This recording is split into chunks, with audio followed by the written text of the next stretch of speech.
ไม่ยังอันนี้เฮาจักบ่แม่นใช่บ่แม่นนี่กาบมัน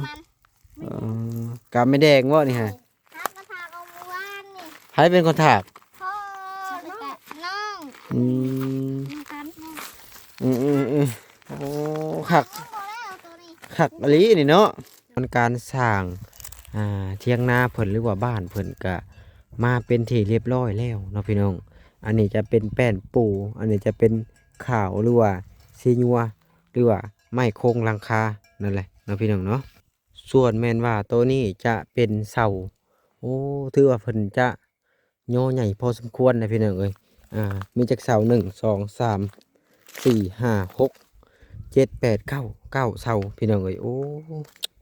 เพิ่นกะเซาะกาบเซาะเกล็ดออกเป็นทีเรียบร้อยเลยได้นี่โอ้มีแต่ว่ายังตั้งแต่บากถ้าว่าบากแล้วนี่เพิ่นอาจจะย่อเนาะหรือว่าเพิ่นหามือหายามบ่เนาะพี่น้องโอ้ไม้นี่ก็มีแต่ไม้แก่นๆคักอะลีไม้แดงทั้งนั้นเลยบริเวณนี่น่าจะถึกบอนเพิ่นย่อเนาะพี่น้อง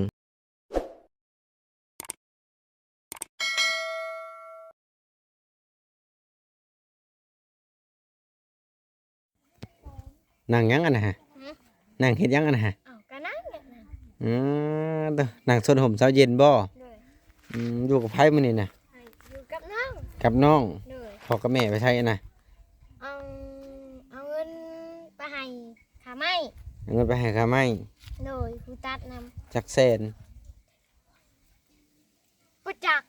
บ่จัก เลย จักบ่จักเงินอยู่บ่ ล้านหนึ่งคือ ล้านหนึ่ง ล้านหนึ่งกับ50ล้านหนึ่งก็50แปลว่าเท่าไหร่เอ้า ประจักษ์ ล้าน50มื้อใดเพิ่นสิมาตั้งให้คือว่าไม้มาครบเลย ประจักษ์ ครบเบิดแล้วบ่ ผมมือแล้ว คือว่าทางนั้นก็แม่นบ่ไม้ของเจ้าน่ะ แม่น ตัวนี้ก็แม่น เลย อ๋อรอแต่มือตั้งชื่อบ่ใหญ่ก็ได้ เลยยังขาสร้าง ถ้าสร้างอืมดีใจบ่จะได้บ่อยู่ใหม่แล้วบัดนี้ ดีใจ คันแม่นได้บ่อยู่ใหม่นี่ก็แฮงจะบ่ได้เข้าบ้านแล้วเนาะบัดนี้ เลย สิเป็นคนป่าแล้วเนาะบัดนี้ เลย อืม คนปากอ่ะพูดอยู่ ม่วนบ่อยู่ป่า ม้วน อ้าวแต่อย่ามาม่วนอยู่ป่าอยู่ดอน อยู่บ่มีหมู่มีคู่สิม่วนติ ม้วนได้หมู่คู่กูจ้ะ อ๋อจักครอบครัวอยู่แถวนี้น่ะเอานับเบิ่งดู 1 2 3 4 5 6 7 7ครอบครัว เลย กลางเว้นนี่บ่ไปเล่นนำกันหรือกลางคืน โอ้กลางเว้นและกลางคืนกับนอนเลย นอน คืนเลยนอน เลย ส่วนหลายมีแต่ไปกลางเว้นเนาะ เลยกลางคืนก็ชวนไปหาก้าน ก้านอีหยัง การเขียด การเครียด เลยการเขียด บ่ได้ยันผีบ่กลางคืน ย่านเชียว ผีมันออกกลางคืนได้ เฮ้ย อ่า มัน อ่ะ บ่มีนะ อ้ายย่านได้ผี บ่ย่าน อืม เอาไปใส่ผีเอาไปการ คือว่าการมาหันกับมีประสาทแม่นบ่ เลยถ้ามีกับพีซ่า ทางนี้มีประสาทอีก เลย เอาแล้วบ่ได้ย่านนี่แต่มีประสาทก็ได้ ย่านนั่นแหละย่านกดเอา ย่านก็อดเอา เลย อืมมาให้นี่ฮะ มาเอา ขอหน่อยเด้อ เอามา อืม เอาว่ามา สิบ่ให้นะมันบ่ บ่ให้ทำไมสิฮะ จัดว่าเอาอีหลีได้ เอารถนะ อ่า ดูมือเดียวนี่ก็ได้ ตอนนั้นเพิ่นว่าให้นำ เดี๋ยวบ่ให้ จนว่าเฮ็ดให้เด็กน้อยให้บาปเด้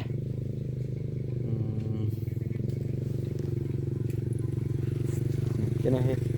ให้เด็กน้อยให้ บ่ให้เอามือก็ได้ พันอิหยังวะมาสะบุญเพิ่นมื้อนี้สบายดีติดรถเพิ่นมามื้อนี้ติดรถเพิ่นมา ให้เพิ่น เอาเฮ็ดให้น้อง กับขนม อื่นกับน้องตันเนาะ เลย เฮ็ดอีหยังนี่น้องอื่นน้องตัน เฮ็ดน้ำฟ้า เฮ็ดนางฟ้าผู้ใดกินและงามได้นี่นะ บ่งามดอกเป็นคนบ่งาม เอ้า เฮ็ดน้ำฟ้าสิ สิเฮ็ดนางฟ้าซื่อ ขี้แซ่บเนาะ แกง เจ้าเฮ็ดกินเป็นบ่ บ่เป็นเป็นแกงบ่เป็น เจ้าเฮ็ดหยังแหน่เป็น ทอดไข่นึ่งข้าว เออ อืม ล้างถ้วย นางถ้วย เดี๋ยวมา อืม หมูกบมันนะเอาละกัน ต้มหอยเป็นบ่ ต้มหอยเป็น อืม แกง ยากได้ต้มหอยนะ บ่ยากต้มหอยก็ใส่ ใส่หยังแน่ ใส่น้ำแล้วก็ ใส่หยังอีก ใส่หัวข่า อืม แล้วก็ใส่ อืม เกลือแล้วก็หัวข่าเกลือแป้งนัวเป็นผู้หมักแซ่บของเราเลย อืม หมักแซ่บได้หัวเสียงไทย อืมอืมอืม ผู้หมักบ่แซ่บก็ใส่แต่เกลือ อืม มักแซ่บได้ข่อย อืม บัดนี้ตัวนี้เฮ็ดได้กินมันจังสิแซ่บสิเฮ็ดนางฟ้านี่ แกงแล้วก็บางทีก็นึ่งแล้วก็ซุปสุกเกลือแป้ ราง นัว คาอยู่ได้1สูตรเนาะว่าแอนเนาะ แม่นเป็นเนาะเฮ็ดเป็นบ่หรือเว้าซื่อ เบาซื่อ ๆโอ้โหคือเดียวเฮ็ดเป็น เว้าตรง เว้า ได้ ซื่อ ๆ ๆ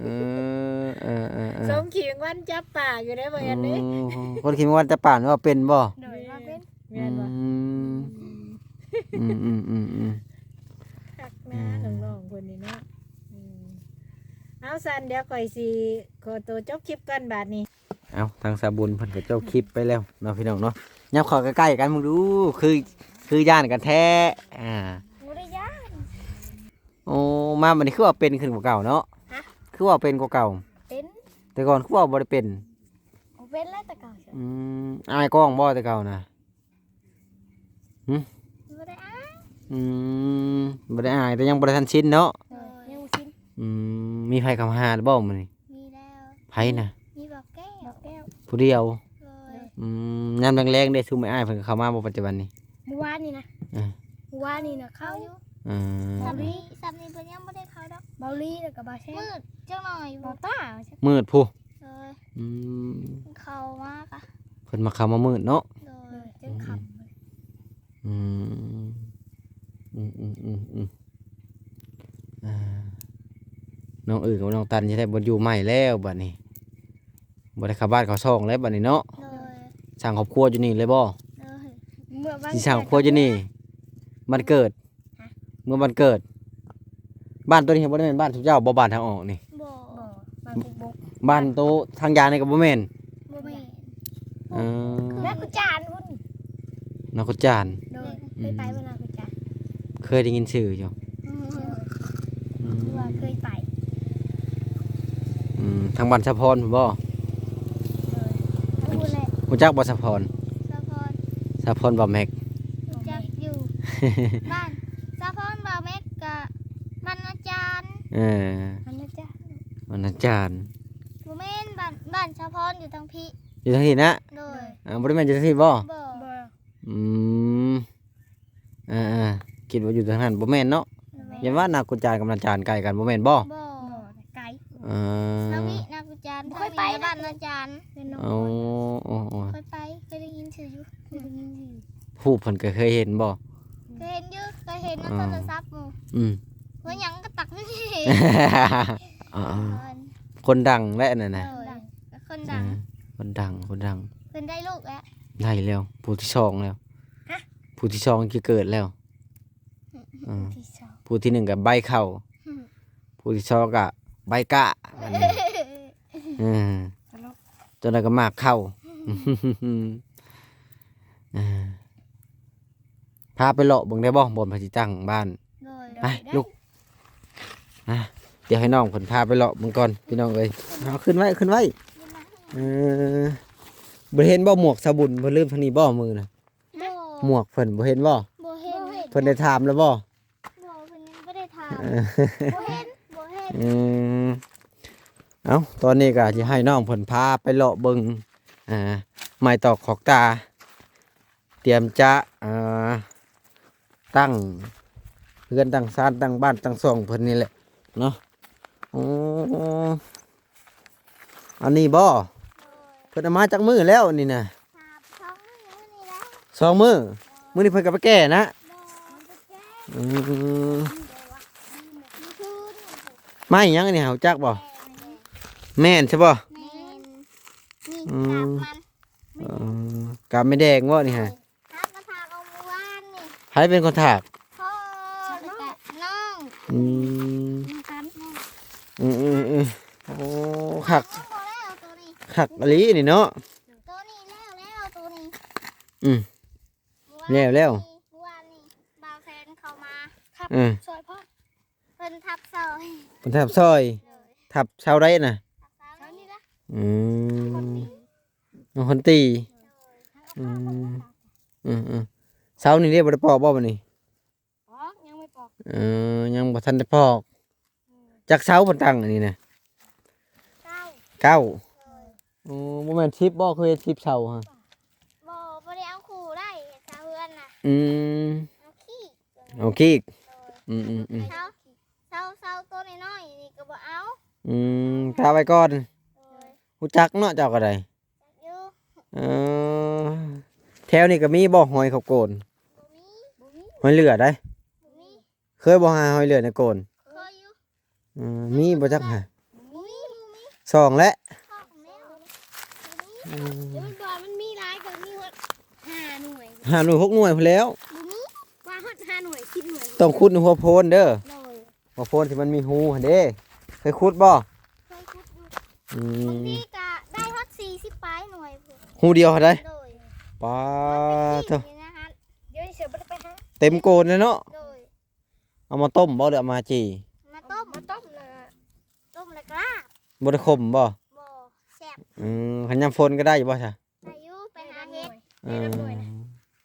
หาเห็ดงามเห็ดออกได้มาหลาย มันกินเห็ดเนาะ กินเห็ดเอามาจียามพ้นน่ะบ่จะแซ่บยามพ้นนะ มันเป็นจังได๋ มีขี้ลาย มันขี้ลาย เลยขี้มันด ยามเดี๋ยวบ่ได้มีบ่ ำมีแต่ขี้ขาวขี้แซ่บได้ โอ้ขี้ก็แซ่บบัดนี้ ขี้ลอยแซ่บได้ อื แล้วมัน ม มีขี้ดินมันขี้อ่ะมันเท่ากับ อืม เท่ากับเลือดขี้นะ เขามาเอากลับได้ใช่ มันมีแต่ขี้ อื ขี้ ม ดำมัน มีแต่ขี้ดำมัน แล้วจังกิน อ่า ลิ้นมันก็แงะกิน บัด มื้อนี้ก็เห็นได้มื้อนี้ก็กิน บัดเครียดได้ใช่บ่แย่บ่ บ่แงะใส่ขี้แล้วก็ใส่แล้วก็ต้ม เครียดคือว่าได้มื้อนี้กินมื้อนี้โลดใช่ มันแซ่บแซ่บเนาะใส่ขี้ได้อันนั้นแหละอันนี้ใส่ขี้บ่ได้ อืม มันบ่ถูกผูก ทุบยังไงน่ะ ถูกห้อยเรือคันบ่ถูกเลยก็จังใส่ อืมผมห้อยเรือเพิ่นยังสิบากอยู่ได้เนาะนี่เนาะ โดยยังสิบาก เออบ ากแล้วก็ทางมาแล้วก็ยกขึ้น ไผเป็นคนบากเหมือนพ่อเจ้า โดย พ่อเจ้าเป็นช่างบ่ มันเป็นทางเล็กน้อยนี่แหละ ช่างจะเป็นช่างจำเป็นบ่ โดย อืม บ่ได้บัดบ่หั่นแหละ อืม บ่ได้เอา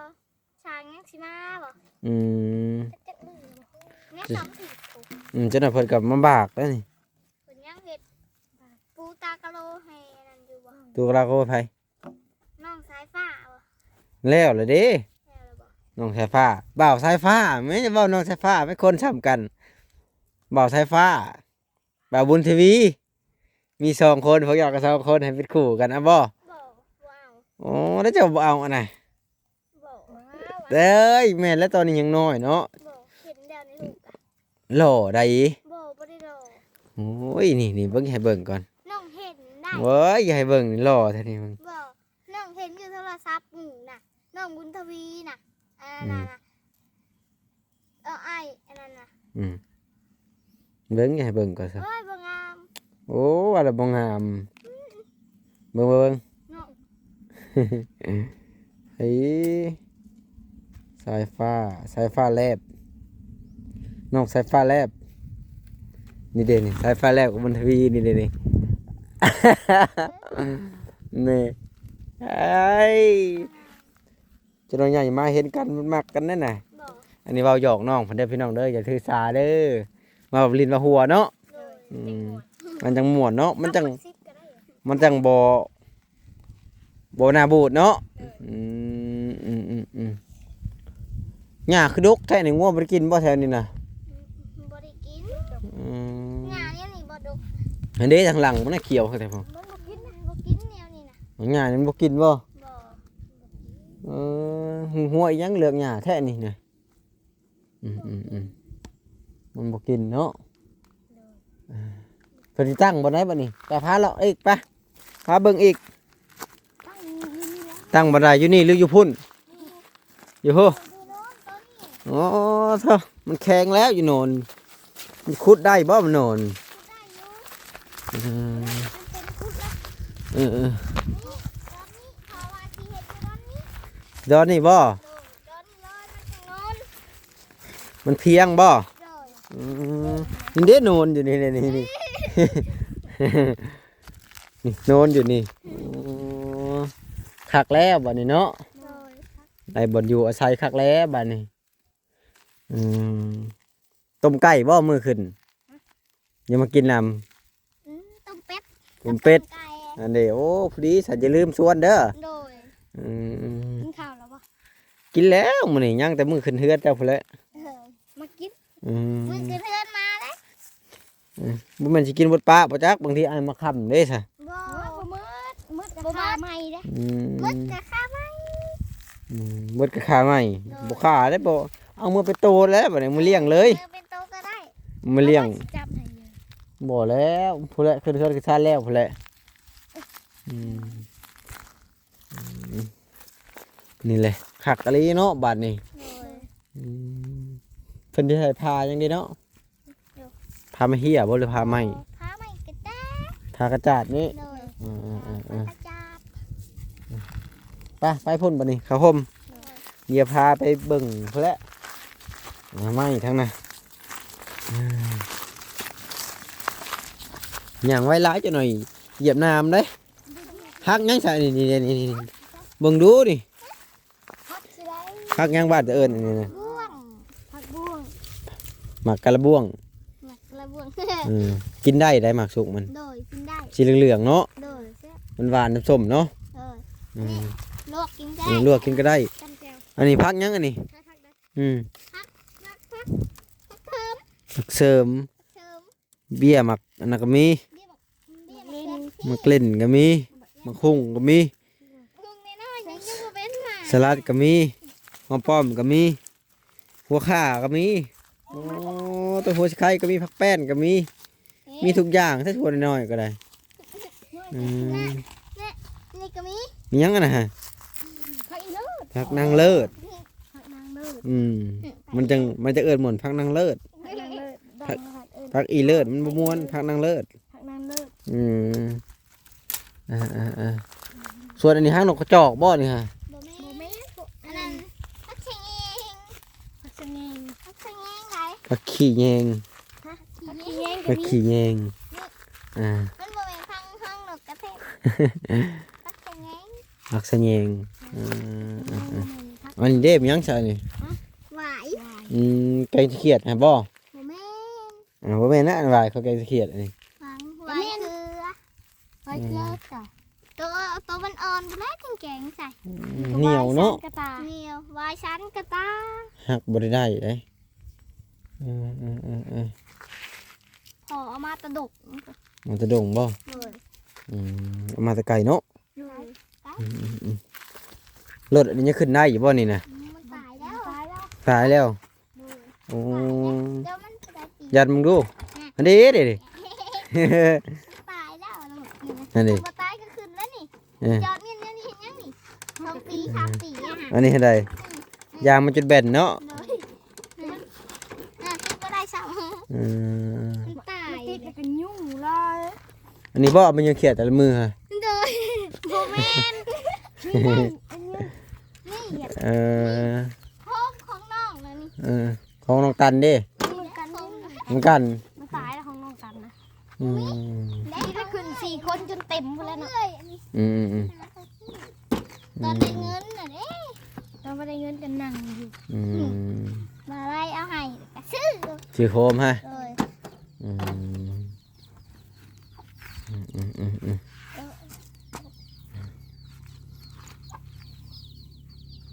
ไปได้ไปทางไหนเอ๊ะ บ่ฮักเนาะคำฮักมันฮักเลยเนาะ พักไว้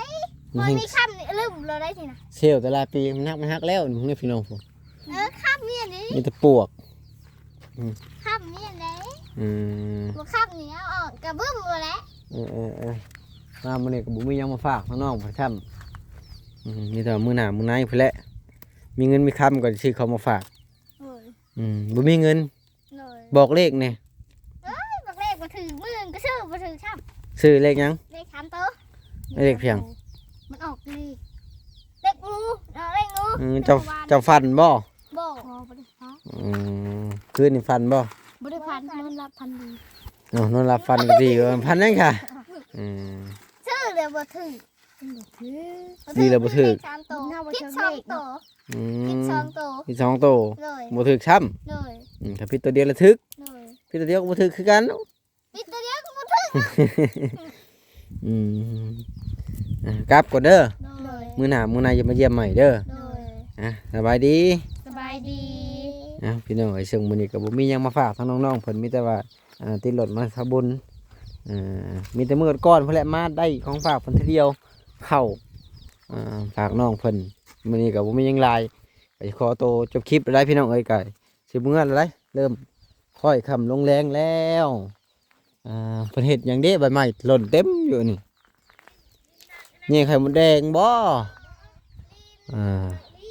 ลิงมักลิงขึ้นแล้วนี่แล้วโดดไปพุ่นปะโถ มันบ่มีหมูลิง นี่บ่ตกตุ่มบ่ บ่ผู้หับอยู่ทางนี้ ไผหับ น้องเอ้ยแล้วก็น้องก็ไต่มานี้ เฮ็ดได้ พาพันแล้วก็จับเลย เฮ็ดได้จังไตได้อันน้อยๆอันนี้ ง่ายๆก็เดมือเหมือนกันน้องเจ อ๋ ม อ จับมือหมดเลย ฮะ น้องตันแล้วก็หยักหัน โอ้ย โอ้จนตกลงมาเลยเจ็บได้นี่อย่าขึ้นเด้อ มันเหนียวได้ไหมนะ โอ้มันเหนียวยังจะมันหักเจ็บได้ ขาหักเลย กลับก่อนเด้อ เลย กลับรอบสองอะไรกลับรีได้บ่ได้ เลย